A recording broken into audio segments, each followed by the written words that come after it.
ഓള് യാത്ര പറഞ്ഞ് പുറത്തേക്ക് പോണ സമയത്ത് ഇവിടെ നടന്ന പ്രഹസനവും പ്രകടനവും ഒന്നും ഓന്റെ ഫാമിലി കാണില്ലേ?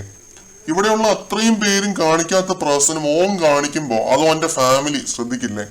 കാള വാല് പൊക്കുന്നത് എന്തിനാണ് എന്ന് എനിക്ക് വ്യക്തമായിട്ട് അറിയാം. അത് മനസ്സിലാക്കാനുള്ള ബുദ്ധി എന്താ എനിക്കില്ലേ?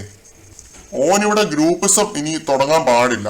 എന്നെ ഗ്രൂപ്പ് കൂടി നിന്ന് ഓൻ അടിക്കാൻ പാടില്ല. ഇവിടെ വന്നത് എന്തിനാണ്? ഗ്രൂപ്പും ഫ്രണ്ട്ഷിപ്പും ഒക്കെ തുടങ്ങാൻ വേണ്ടിയിട്ടാണോ? അതുകൊണ്ടാണ് ഇന്നലെ ഞാൻ ശരത്തിനോട് പറഞ്ഞത്, നിന്നെ അടിക്കാനുള്ള ഒരു വടി എന്റെ കയ്യിലുണ്ട്, അതുകൊണ്ട് നീ മര്യാദയ്ക്ക് നിന്നോ എന്ന്.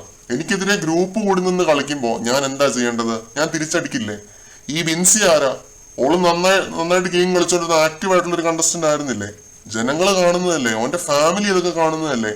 ഇവിടെയുള്ള കുട്ടികളോട് ഞാൻ എന്ത് തെറ്റാണ് ചെയ്തത്? ഒന്നും ചെയ്തിട്ടില്ല.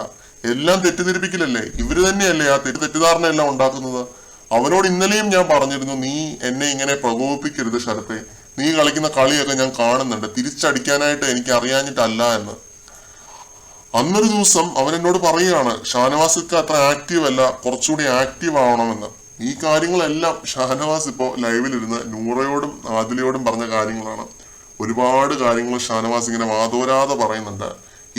ഇക്ക എത്തിക്സ് വിട്ട് കളിക്കൂലെന്ന് ഞങ്ങൾക്ക് വിശ്വാസമുണ്ട്, നമ്മൾ അത്രയും ക്ലോസ് ആയതുകൊണ്ടാണ് ഇപ്പോൾ ഇവിടെ വന്ന് സംസാരിക്കുന്നതെന്നും, അതേപോലെ നിക്കയുടെ നേതൃത്വത്തിൽ വേറൊരു ഗ്രൂപ്പ് ഉള്ളതായിട്ട് തോന്നുന്നുണ്ട് എന്നും, അതേപോലെ പുറത്തായ വിൻസിയെ വെച്ച് ഇക്ക ഗെയിം കളിക്കരുതെന്നും, അങ്ങനെ ഒരുപാട് കാര്യങ്ങള് ഇക്കയോട് ആദിലേനൂറയും പറയുന്നുണ്ട്. ഷാനവാസ് പിന്നെ പറയുന്ന ഒരു കാര്യം, നിങ്ങൾ അഭിലാഷിനെ പോലെ ഒന്നുമല്ല, പെൺകുട്ടിയോളാണ്, എന്നോട് വന്ന് നിങ്ങൾ സംസാരിച്ചാൽ നിങ്ങളെയും ടാർഗറ്റ് ചെയ്യും, നിങ്ങൾ വളരെ സ്ട്രോങ് പ്ലേയേഴ്സ് ആണ് എന്നൊക്കെ. ഈ ഒരു കോൺവെർസേഷനിൽ നിന്ന് എനിക്ക് മനസ്സിലായത് എന്താണെന്ന് വെച്ച് കഴിഞ്ഞാൽ, ഷാനവാസ് ഒരു കിഡിലൻ ഷാർപ്പ് മൈൻഡ് ഗെയിമറാണ്. വിരട്ടേണ്ട സ്ഥലത്ത് വിരട്ടിയും പതുങ്ങി നിന്ന് അടിക്കേണ്ട സ്ഥലത്ത് അങ്ങനെ അടിക്കാനും പുള്ളിക്ക് വ്യക്തമായിട്ട് അറിയാം. ഗ്രൂപ്പിസത്തെ എതിർക്കുന്ന ഷാനവാസ് ഇപ്പൊ ഒരു നിഷ്പക്ഷ ഗ്രൂപ്പിന്റെ ലീഡറാണ്. ഒനീൽ സാബു, അഭിലാഷ്, നെവിൻ, ആദിലാനൂർ ഒക്കെ അതിലെ മെമ്പേഴ്സ് ആണ്. അപ്പാനിയെ ഡിഫെൻഡ് ചെയ്യാനാണ് എങ്ങനെ ചെയ്യുന്നത് എന്നൊക്കെ ഷാനവാസ് പറയുന്നുണ്ട് കേട്ടോ, ന്യായീകരിക്കുന്നുണ്ട്.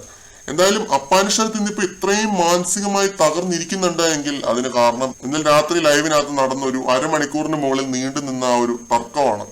ഏതാനും ഭാഗങ്ങൾ മാത്രമേ എപ്പിസോഡിൽ കാണിച്ചിട്ടുള്ളൂ, പ്രസക്ത ഭാഗങ്ങൾ മാത്രമേ കാണിച്ചിട്ടുള്ളൂ. അതില് ഷാനവാസ് ശരത്തിനെ വരട്ടിയ ഒരു വരട്ടലുണ്ട്. ബിഗ് ബോസിനകത്ത് എത്രയൊക്കെ ആയാലും ഒരു അൾട്ടിമേറ്റ് എയിം എന്ന് പറയുന്നത് സഹമത്സരാർത്ഥികളെ മാനസികമായിട്ട് അടിച്ചിടുക എന്നുള്ളതാണ്. അതിനായിട്ട് അത് വാക്കാൽ മാത്രമേ പറ്റുള്ളൂ. അപ്പൊ വാക്കാൽ ശരിക്കും ശരത്തിനെ അടിച്ചിടുന്ന ഒരു കാഴ്ചയാണ് ഇന്നലെ നമ്മൾ കണ്ടത് ലൈവിനകത്ത്. അങ്ങനെ നോക്കുമ്പോൾ ഷാനവാസ് പറഞ്ഞ ഓരോ കാര്യങ്ങളും ശരത്തിനെ വളരെയധികം ഡിസ്റ്റർബ്ഡ് ആക്കി. അതുകൊണ്ടാണ് ഇന്ന് കൺഫെഷൻ റൂമിൽ പോയിരുന്ന് ശരത്ത് ബ്രേക്ക് ഡൗൺ ആയതും. അങ്ങനെ ഒരുപാട് കാര്യങ്ങൾ ഷാനവാസിന്റെ ഒരു വിരട്ടലിൽ തന്നെ ഉണ്ടായിരുന്നു. അപ്പൊ അതിനെപ്പറ്റിയൊക്കെയാണ് ഇപ്പോൾ ആദിലാനൂറിയോട് ലൈവിനകത്ത് പറഞ്ഞുകൊണ്ടിരുന്നത്. കൂടുതൽ ലൈവ് അപ്ഡേറ്റുകളുമായിട്ട് നമുക്ക് വീണ്ടും കാണാം.